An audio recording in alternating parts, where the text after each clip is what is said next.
এখন যে ভিডিওটা করছি সেটা হচ্ছে কমন এরর্সের উপর ভিডিও, এবং তোমরা এই ভিডিওটা শেষ অবধি দেখো, তাহলে পরবর্তীকালে যখন ইংরাজি লিখবে তখন এই মিস্টেকগুলোর কিন্তু রিপিটেশন আর হবে না। আমি দায়িত্ব নিয়ে বলছি। তো চলো এই ভিডিওর ভেতরে ঢুকে যাওয়া যাক, দেখা যাক কী কী আছে আমাদের লিস্টে। কিন্তু তার আগে একটা ছোট্ট ইন্ট্রো। আমি সৌমিত্র রক্ষী, তার তোমরা দেখছো আমার ইউটিউব চ্যানেল ক্লাস অ্যাপার্ট এসার। সাবস্ক্রাইব করতে ভুলো না, পাশে বেল আইকনটা আছে, সেটাকে মেরে ফাটিয়ে দাও যাতে নোটিফিকেশানগুলো ঠিকঠাক পৌঁছে যায়। তো প্রথম দুটো আমি সেন্টেন্স বলছি, শোনো এইগুলো ভালো করে এবং বোঝার চেষ্টা করো যে মিস্টেকটা কোন জায়গাতে আছে। There were above 100 people in the crowd. There were above 100 people in the crowd. Second sentence হচ্ছে there were over 100 people in the crowd. প্রথমেরটাতে বললাম there were above 100 people in the crowd. Second sentence there were over 100 people in the crowd. একটাতে above আছে, পরেরটাতে over আছে। বলো কোনটা হবে, above হবে না over হবে? দেখো সেন্টেন্সের বাকি অংশটা সেম আছে, শুধু আলাদা আছে। একটা জায়গাতে প্রথমে সেন্টেন্সটাতে আমি ব্যবহার করেছি অ্যাবাভ, পরেরটাতে ব্যবহার করেছি ওভার। কোনটা হবে? যদি বুঝতে না পারছো তাহলে আমি বলে দিচ্ছি যে এখানে সঠিক সেন্টেন্স হচ্ছে ওভার। কারণটা কি? Do not use above with numbers unless referring to a point on a scale. নাম্বারের সাথে কখনোই তোমরা অ্যাবাভ ব্যবহার করবে না যদি না তুমি স্কেলে কোনো পয়েন্টকে নির্দেশ করছো, রেফার করছো। স্কেল বলতে কোনগুলো? যেমন ধরুন থার্মোমিটার, থার্মোমিটারে তো মাত্রা থাকে যে 10 ডিগ্রি, 15 ডিগ্রি, 20 ডিগ্রি, 25 ডিগ্রি, এইরকমভাবে এইগুলোকে পয়েন্ট বলা হয়। আর এই যেটার মধ্যে দিয়ে আমরা মাপছি সেটাকে স্কেল বলা হয়। ঠিক আছে? তো এই তুমি ধরো না কোনো একটা স্কেলের মাপকাঠি যেখানে দেওয়া আছে, মাপকাঠি যদি দেওয়া থাকে সেখানে তুমি অ্যাবাব ব্যবহার করতে পারো, কিন্তু অন্য জায়গায় তুমি অ্যাবাব নাম্বারের সঙ্গে ব্যবহার করতে পারবে না, সেখানে তোমাকে ওভার ব্যবহার করতে হবে। চলো দুটো এক্সাম্পল আমি তোমাদেরকে বলে দিই। যেমন he is over 40 years of age. He is over 40 years of age. দেখো এখানে কোনো মাপকাঠি নেই, এজের কথা বললাম, নাম্বার এখানে আছে, সেখানে ওভার ব্যবহার করলাম। পরেরটাতে দেখো কীরকমভাবে অ্যাবাবটা ব্যবহার করা। Don't let the temperature get above 50 degrees. Don't let the temperature get above 50 degrees. বুঝতে পারলে? দেখো এখানে এখানে থার্মোমিটার ডেফিনেটলি একটা কথা বলা হচ্ছে, মানে ডিরেক্টলি বলা নেই, কিন্তু এখানে স্কেলের একটা তো কথা বলা হচ্ছে।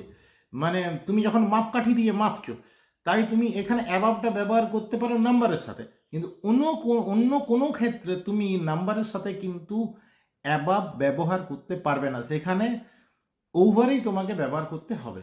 ঠিক আছে? এরপর নেক্সট যে কমন এররটা আছে সেটা বলছি, শোনো। যে তুমি ধরে নাও তুমি আর তোমার বন্ধুর সাথে কথা বলছো, তুমি তোমার বন্ধুর সাথে কথা বলছো, এবং ওই কথা প্রসঙ্গে চলে এলো যে I am going to visit a doctor on a Monday as I have said above. I am going to visit a doctor on a Monday as I have said above. পরের আরেকটা sentence, I am going to visit a doctor on a Monday as I have already said. যে দুটোর ক্ষেত্রেই মানেটা হচ্ছে যে আমি কোনো একটা সোমবারে আমি ডাক্তারের সঙ্গে দেখা করতে যাচ্ছি, যেরকমভাবে আমি বলেছি। এরপর দেখো শেষের দুটো সেন্টেন্স সেম আছে, কিন্তু শেষের অংশগুলোতে একটু ডিফারেন্স আছে।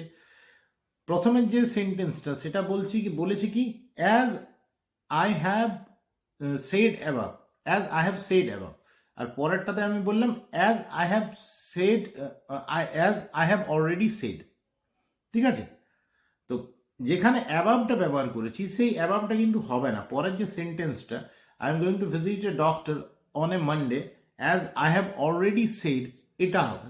এটার পিছনে কারণটা কি জানো? এটার পিছনে কারণটা হচ্ছে যে কোনো কিছু আগে তুমি বলেছো, সেটাকে তুমি যখন রেফার করছো তখন যদি ফর্মাল রাইটিং হয়, রাইটিং স্পিকিং কিন্তু নয়, ফর্মাল রাইটিংয়ের ক্ষেত্রে তুমি কোনো কিছু রেফারেন্স আগে দিয়েছো এবং সেটাকে পরবর্তীকালে আবার রেফার করছো, তখনই তুমি শুধুমাত্র সেখানে ব্যবহার করতে পারবে কি as I have said above, এরকমভাবে আমি উপরে বলেছি।